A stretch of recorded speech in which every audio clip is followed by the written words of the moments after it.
안 돼. 두하나, 나만 죽을 순 없다.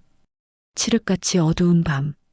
우미관 뒷골목에 정진영의 절규가 울려 퍼집니다. 그의 목소리는 절망과 분노로 가득 차 있습니다. 떨리는 손으로 총을 겨눕니다. 김두한을 향해. 한때는 세상 무엇보다 소중했던 친구를 향해. 정진영이 외칩니다. 두하나, 용서해라. 그가 방아쇠를 당깁니다. 찰칵. 하지만 아무 일도 일어나지 않습니다. 다시 한번. 찰칵. 여전히 아무 소리도 나지 않습니다. 빈 총이었습니다. 정진영의 얼굴이 창백하게 변합니다. 손에 든 총을 믿을 수 없다는 표정으로 내려다봅니다. 윤호TV입니다. 오늘도 야인시대와 함께 하겠습니다. 오늘은 야인시대 역사상 가장 비극적인 순간입니다. 함께 자란 의형제, 중마고우였던 김두한과 정진영. 어린 시절 종로 뒷골목을 함께 뛰놀던 두 소년이 이제 총구를 맞댄 채 마주하고 있습니다. 이념의 차이가 그들을 원수로 만들어버렸습니다. 그들의 마지막 이야기를 들려드립니다. 김두한이 천천히, 매우 천천히 입을 엽니다. 그의 목소리는 슬픔으로 가라앉아 있습니다. 빈총이야. 네가 스스로 죽는 모습을 보여줬다면 그걸로 끝내려고 했다. 너의 그 지독한 이념이 함께 죽는 거니까. 정진영이 믿을 수 없다는 표정으로 총을 바라봅니다. 손이 부들부들 떨립니다. 그의 눈에 눈물이 고입니다. 김두한이 다시 말합니다. 목소리가 떨립니다. 그래. 저 세상에서 다시 만나자. 결국은 내가 해결하는 수밖에 없겠구나. 그의 손이 품속으로 들어갑니다. 천천히, 매우 천천히 총을 꺼냅니다. 그리고 그것을 정진영에게 겨눕니다. 한때는 함께 눈보라를 맞으며 거짓의 서구를 지켰던 친구를 향해 정진영이 두 손을 내밀며 외칩니다. 두하나, 두하니. 그의 목소리에는 두려움과 애원이 섞여 있습니다. 김두한의 눈에서 눈물이 흐릅니다. 볼을 타고 턱까지. 그러나 그의 손은 흔들리지 않습니다. 잘 가라 진영아. 잘 가라. 총성이 밤하늘에 울려 퍼집니다. 탕. 정진영의 몸이 뒤로 휘청입니다. 그리고 천천히, 매우 천천히 쓰러지기 시작합니다. 김두한을 향해 손을 뻗으며 마치 무언가를 잡으려는 듯 그의 머릿속에 어린 시절의 기억이 주마등처럼 스쳐갑니다. 눈 내리는 겨울날 종로 뒷골목. 어린 정진영의 목소리가 들려옵니다. 공부 열심히 해서 높은 사람 돼가지고 우리 같은 거지도 없고 부자도 없는 누구나 같은 비로도 치마를 입을 수 있는 세상을 만들 거야. 청년이 된 정진영의 목소리가 이어집니다. 나는 공산당이 될 거야. 못 사는 사람들을 위해 일할 거야. 프롤레타리아 말이야. 정진영의 몸이 완전히 바닥에 쓰러집니다. 눈을 뜬 채로 김두한을 바라보며 김두한이 선 채로 그를 내려다봅니다. 총을 든 손이 떨립니다. 떨리고 또 떨립니다. 마치 지진이 난 것처럼. 바로 그때였습니다. 어둠 속에서 발소리가 들려옵니다. 여러 사람의 발소리, 그리고 차량 소리, 헤드라이트 불빛이 골목을 비춥니다. 컴온, 허리업, 렛츠고. 영어가 들려옵니다. 갑작스러운 영어. 이 한밤중 우미관 뒷골목에 웬 영어입니까? 우미관 패들이 놀라 고개를 돌립니다. 홍만길이 외칩니다. 뭐야? 뭐야? 미군들이 우르르 몰려옵니다. 총을 들고 완전 무장을 하고 그 선두에 한 남자가 서 있습니다. 미군 장교 제복을 입은 워테커 중령입니다. 워테커가 큰 소리로 외칩니다. 나는 미군 CIC 워테커다. 손들어. 꼼짝들 마라. 홍만길이 다급하게 묻습니다. 이거는 무슨 일들이오? 워테커가 총을 겨누며 말합니다. 신고를 받고 왔다. 손들어. 안 들면 쏜다. 미군 헌병들이 사방에서 우미관 패드를 에워쌉니다. 완전히 포위되었습니다. 우미관 패들이 하나둘 손을 듭니다. 어쩔 수 없습니다. 미군의 총구 앞에서 그때 전위대원 한 명이 앞으로 나섭니다. 숨어 있다가 신고한 바로 그 사람입니다. 얼굴에는 복수의 기쁨이 가득합니다. 전위대원이 손가락으로 우미관 패드를 가리키며 외칩니다. 맞아요, 이자들입니다. 이자들이 우리 전위대원들을 죽이고 고문했습니다. 홍만길이 분노에 찬 목소리로 외칩니다. 더러운 놈, 살려줬더니 신고를 해. 전위대원이 맞받아칩니다. 목소리에 힘이 들어갑니다. 개소리 집어쳐. 죽기 싫어서 잠시 전향서를 쓴 것뿐이다. 이 살인 반동 새끼들아. 워테커가 다시 외칩니다. 손들어. 버치중이가 영어로 명령합니다. 모두 손들어. 살인 혐의로 체포한다. 문영철과 신영균이 도착합니다. 문영철이 놀라 묻습니다. 뭐냐 이거? 웬 미군들이야? 신영균도 당황합니다. 무슨 일이야? 문영철이 씁쓸하게 말합니다. 신고했어. 전위대 놈들이야. 워테커가 김두한에게 다가옵니다. 안녕들 하신가? 오랜만이구만. 난 워테커예요. 미군 헌병들이 하나둘 우미관 패드를 체포하기 시작합니다. 한편 청진동 CIC 본부 유진산이 급히 들어옵니다. 백관옥과 함께. 백관옥이 다급하게 말합니다. 김두한 동지가 미군에게 체포당했답니다. 유진산이 고개를 끄덕입니다. 알고 있네. 큰일 났어. 백관옥이 걱정스럽게 말합니다. 미군 군사법정에 서면 틀림없이 중형을 받을 게 뻔합니다. 유진산이 단호하게 말합니다. 그래도 어떻게 해봐야지. 바로 그 CIC 본부 조사실. 차가운 형광등 불빛이 방안을 환하게 비춥니다. 차가운 콘크리트 벽, 쇠로 된 책상과 의자. 전형적인 미군 조사실의 모습입니다. 워테커가 사진들을 책상 위에 펼쳐놓습니다. 하나, 둘, 셋. 여러 장의 사진들. 모두 끔찍한 장면들입니다. 자, 김두한 보스. 이거 잘 보시오. 이것은 철도청 용산기관구 파업 현장에서 찍은 사진이에요. 당신들이 죽창으로 찔러 죽인 시체들이에요. 자그마치 8구야. 김두한은 사진을 보지도 않습니다. 고개를 돌린 채 창밖만 바라봅니다. 워테커가 또 다른 사진을 내밉니다. 더 많은 시체들. 그리고 이거는 국군준비대 당신들이 죽인 아주 많은 시체들이에요. 땅속에 묻은 거 우리가 다 케어냈어. 이제 시인하겠지요? 김두한이 천천히 고개를 돌립니다.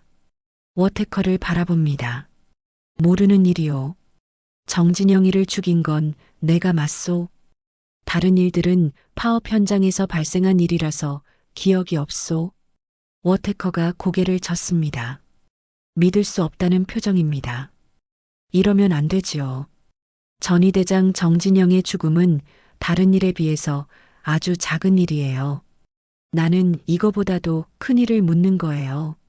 그가 또 다른 사진을 꺼냅니다. 자, 이 사진을 보시오. 이건 방직 공장 파업 때 당신 부하를 당신이 쏘아 죽인 거예요. 맞소? 김두한이 사진을 잠깐 바라봅니다. 그리고 고개를 끄덕입니다. 그렇소. 그것도 내가 한 일이 맞소. 나는 경찰에서 도움을 요청받았고 여러 파업 현장들을 진압했소. 그 과정에서 규율을 잡기 위해서 일어난 일이요. 워테커가 따져 묻습니다. 목소리가 날카로워집니다. 어쨌든 사람을 죽인 거 시인합니까? 김두한이 자리에서 벌떡 일어섭니다. 그의 목소리가 높아집니다. 그렇소. 그러나 나는 공산당과 싸운 것뿐이요. 당신들 미군들이 뜨뜻미지근하게 정치를 해서 혼란해진 이 나라를 위해 내 목숨을 걸고 뛰어든 것뿐이요. 그의 목소리에 힘이 들어갑니다. 지금 이 순간에도 전국 곳곳에서 공산당들이 경찰서에 불을 지르고 경찰들을 죽이고 공산당에 동조하지 않은 많은 인사들을 습격하고 죽이고 있소. 당신은 아시오 워테커 중령? 워테커가 침착하게 대답합니다. 전혀 동요하지 않습니다. 물론 압니다. 그러나 어디까지나 법을 준수해야 합니다. 김두한이 책상을 탁 칩니다. 쾅! 소리가 조사실에 울려 퍼집니다. 당신들이 생각하는 이상과 우리 현실은 다릅니다. 지금 이 조선 반도에는 죽느냐, 아니면 죽이느냐, 그것밖에 남아있지 않소? 워테커가 설득을 계속합니다. 말을 해야 합니다. 이 모든 증거 사진은 당신과 관계된 것들이에요. 당신은 백색 테러단의 보스예요. 우리 미국의 알 카포네와 같은 갱단의 두목이란 말이에요. 김두한이 벌떡 일어섭니다. 의자가 뒤로 넘어갑니다. 쾅! 말을 삼가해. 난 대한민국의 독립군이야. 내가 갱이라니. 난 깡패가 아니야. 독립군이야. 워테커가 코웃음을 칩니다. 이거 말이 통하지 않는구만. 독립군? 다른 조사실에서는 김영태, 신영균, 문영철이 조사를 받고 있습니다. 버치중이가 김영태에게 묻습니다. 언제부터 갱단을 조직했소? 김영태가 단호하게 대답합니다. 우리는 갱단이 아니오. 나라를 위해서 일하는 대한청년연맹 별동대 대원이요. 버치가 냉정하게 말합니다. 이미 미군정은 당신들을 폭력 조직으로 인정했소. 중형을 선고받게 될 거요. 김영태가 맞받아칩니다. 다 나라를 위해서 한 거요. 우린 정치적 조직이요.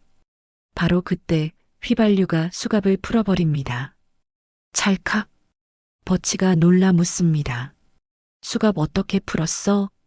휘발유가 씩 웃으며 말합니다. 이런 건 우리한테 채우지 마슈. 버치가 한숨을 쉬며 말합니다. 채워도 소용없게 생겼다. 다 풀어놔라. 신영균이 불평을 늘어놓습니다. 아침을 먹어야겠는데 밥을 안 주나? 버치가 명령합니다. 시레이션을 갖다 줘. 김영태가 다급하게 묻습니다. 우리 오야붕은 어찌 되었소? 버치가 대답합니다. 워테커 중령이 조사하고 있소. 이번에는 쉽게 풀려나기 어려울 거요.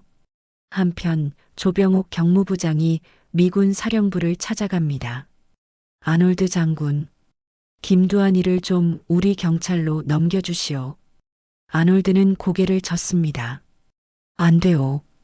이번 사건은 우리 미군정이 직접 조사해야 하오. 며칠 후 유진산의 집. 애기보살이 걱정스러운 표정으로 앉아 있습니다. 서방님은 지금 어디 계십니까? 유진산이 대답합니다. 미군에서 조사를 받고 중부경찰서로 넘겨졌는데 다시 서대문 형무소로 가게 될 거야.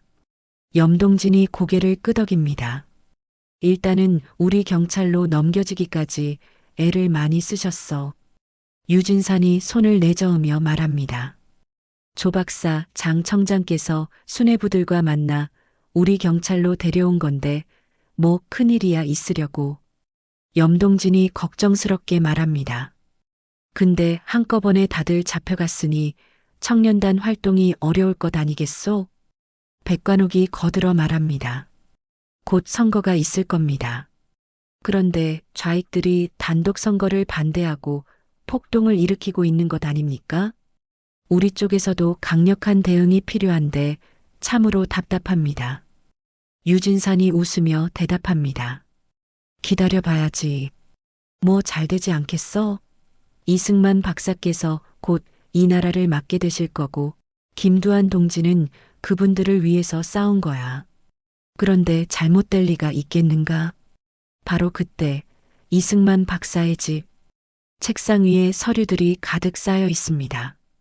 신문들도 여러 장. 모두 제주도 폭동과 전국 각지의 좌익 소요 사태를 보도하는 기사들입니다. 이승만이 화가 나서 소리칩니다. 주먹으로 책상을 내리칩니다. 아니, 이게 무슨 소리야 이게? 제주도에서 이렇게 큰 폭동이 일어났단 말인가? 응? 군대와 경찰이 진압차 내려가 있다니. 어떻게 이런 일이 일어날 수 있단 말인가? 그의 얼굴이 붉게 상기되어 있습니다. 이기붕이 조심스럽게 대답합니다. 지금 그 일뿐만이 아니라 전라도, 경상도에도 좌익들의 폭동이 말이 아니라고 합니다. 선생님. 이승만이 더욱 화를 냅니다. 그런데 이 김구아우님은 뭐라고 하고 있는 게야?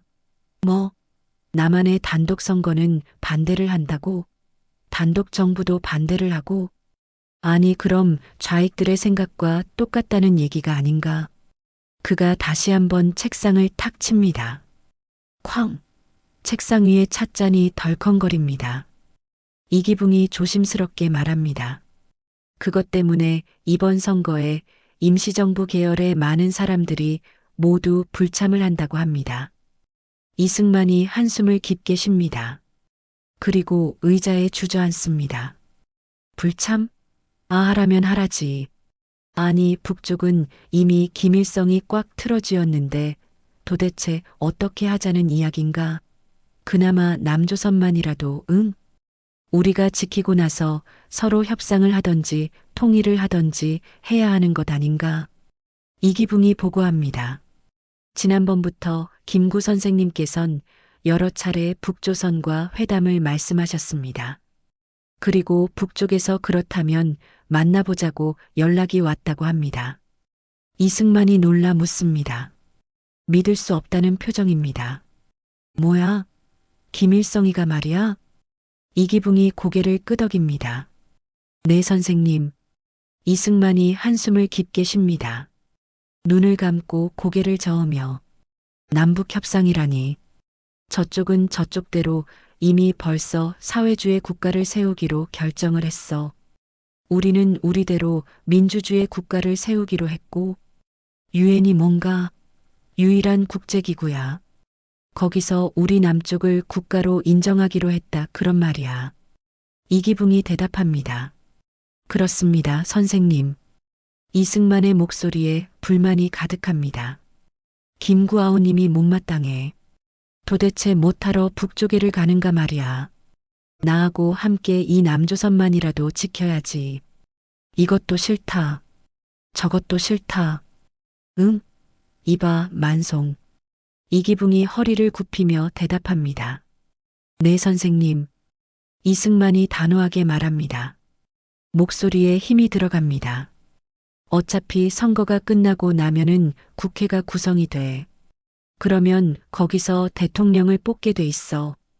내각제라는 게 그런 거라니까. 이기붕이 다시 대답합니다. 네, 선생님. 이승만이 명령합니다. 아, 철저히 준비를 하라고 해.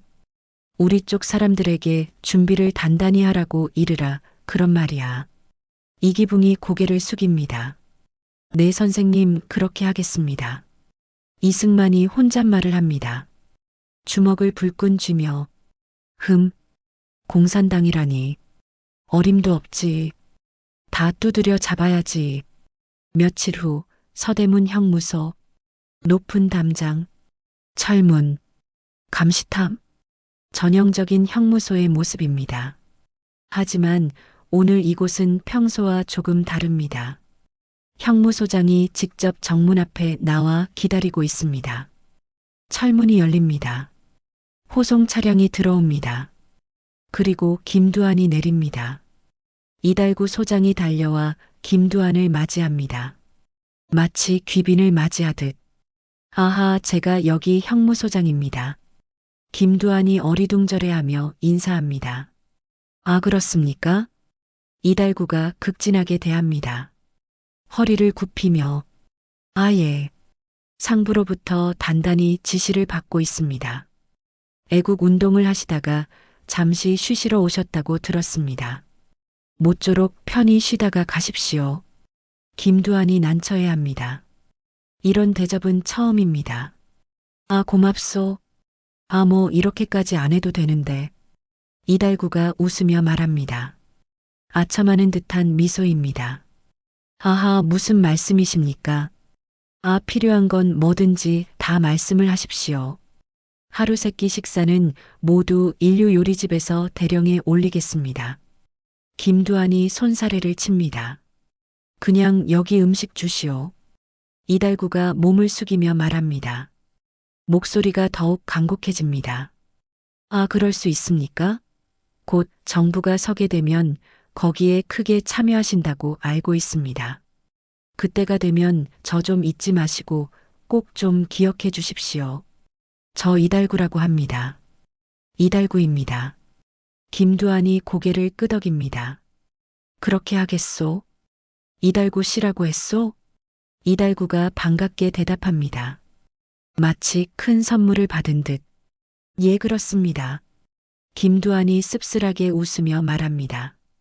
이 보아하니 당신도 애국자요. 우리 같은 사람들을 알아보고 잘해둔다는 거 자체가 애국을 아니까 가능한 거야. 하하. 나중에 법무부 국장 자리 정도는 무난하겠구만, 응? 이달구가 기뻐합니다. 눈이 휘둥그레집니다. 그렇습니까? 구국장입니까? 잘 부탁드립니다. 아이고, 사실 저라고 왜 국장을 못하겠습니까? 국장 다음이 차관, 다음이 장관 아니겠습니까? 하하하. 김두한이 웃습니다. 하하하하, 그럼 잘 아시는구만. 하하. 이달구가 다시 한번 인사합니다. 거의 절을 하다시피 잘 부탁드리겠습니다. 아, 이거 이제 곧 나가시게 될 겁니다. 검찰에서 곧 석방하라는 연락이 올 텐데, 하하하. 며칠 후 법정. 재판이 열립니다. 검사가 일어섭니다. 피고인 김두한은 여러 혐의가 있으나 애국적 동기를 감안하여 집행유예를 구형합니다. 방청석이 웅성거립니다. 집행유예, 살인죄에 판사가 판결을 유보합니다. 선고 공판은 추후 지정하겠습니다. 김두한이 다시 형무소로 돌아옵니다. 바로 그때였습니다. 간수가 급히 들어옵니다. 숨이 차 있습니다. 얼굴이 창백합니다. 서장님, 미군들이 좀 더 조사할 것이 있다고 김두한 씨와 그 일행들을 데려가야겠다고 합니다. 이달구가 놀라 묻습니다. 믿을 수 없다는 표정입니다. 뭐라고? 이미 재판에서 검사의 집행유예 구형이 떨어졌어. 지금 무슨 소리 하는 거야? 간수가 다급하게 대답합니다. 하지만 사실입니다. 경무부에서도 미군 사령부의 명령을 따르라고 합니다. 김두한의 얼굴이 굳어집니다. 불길한 예감이 듭니다. 바로 그때 문이 벌컥 열립니다. 워테커가 들어섭니다. 미군 헌병들을 대동하고 그의 얼굴에는 냉정한 미소가 떠 있습니다. 이보시오 서장. 지금은 미 군정에서 이 남조선을 통치하고 있어. 경무부도 미 군정의 예하 부처야. 알겠어? 이달구가 당황하며 말합니다. 하지만 어테커 중령. 이미 검사가 구형을 했습니다. 곧 선고가 날 예정입니다. 워테커가 고개를 젓습니다. 그건 한국 법정의 일이고 이제부터는 미군 법정의 일이요. 김두한이 다급하게 묻습니다. 앞으로 다가서며 아, 이보시오 워테커. 어떻게 된 거요? 워테커가 냉정하게 대답합니다. 감정의 동요가 전혀 없습니다. 사령관 각하께서 검사들의 구형을 보시고 화가 단단히 나셨어. 이제부터 당신은 미군에서 다시 재판을 받게 될 거요. 김두한이 놀라 외칩니다. 뭐라고? 그의 목소리가 떨립니다. 이럴 수가. 집행유예로 끝날 줄 알았는데. 워테커가 천천히, 매우 천천히 말합니다. 한 단어 한 단어에 힘을 주며. 참으로 안 됐소. 미 군사법정은 엄격하기로 유명한 곳이지. 당신 우리 군법회의에서도 신속하게 재판을 받을 거예요. 그리고 그 형이 집행이 될 거예요. 김두한이 다시 묻습니다. 목소리가 점점 작아집니다. 무슨 형이요? 워테커가 단호하게 대답합니다. 김두한의 눈을 똑바로 보며 최고형 말이에요. 사형 말이에요. 김두한의 얼굴이 창백해집니다. 온몸에 피가 싹 빠지는 느낌입니다. 뭐라고? 워테커가 다시 한번 강조합니다. 더욱 크게, 더욱 명확하게. 사형이요. 아시겠소? 사형이요. 사형? 김두한이 뒤로 비틀거립니다. 이달구가 급히 부축합니다. 미군 헌병들이 김두한에게 수갑을 채웁니다. 찰칵. 차가운 쇠소리가 방 안에 울려 퍼집니다. 워테커가 명령합니다. 데려가라. 김두한이 끌려나갑니다. 형무소 복도를, 마지막이 될지도 모를 한국 땅을. 이달구가 멍하니 그 모습을 바라봅니다. 아까까지만 해도 법무부 국장 자리를 이야기하던 그 남자가 이제 사형수가 될지도 모릅니다. 밤하늘에는 별이 빛나고 있습니다. 그러나 김두한에게는 그 별빛조차 보이지 않습니다. 앞으로 펼쳐질 운명, 미군 군사법정, 그리고 사형. 그 무서운 단어가 머릿속을 맴돕니다. 친구를 쏜 그날 밤, 정진영의 마지막 모습이 떠오릅니다. 그리고 이제 자신도 총살당할지 모릅니다. 이것이 운명의 아이러니입니다. 오늘 야인시대 76화 어떠셨나요? 친구를 직접 쏴야 했던 김두한의 고통. 한때는 함께 거지 패거리로 종로 뒷골목을 누비던 두 소년. 하나는 우익을, 하나는 좌익을 선택했고 결국 한 명은 다른 한 명의 손에 죽고 말았습니다. 그리고 애국 운동을 했던 김두한이 갱단 두목으로 몰려 미군 군사법정에서 사형 위기에 처합니다. 다음 화에서는 김두한의 운명이 어떻게 전개될지 그를 구하기 위한 노력이 펼쳐집니다. 오늘 영상이 좋으셨다면 좋아요와 구독 부탁드립니다. 지금까지 윤호TV였습니다. 다음 화에서 또 뵙겠습니다.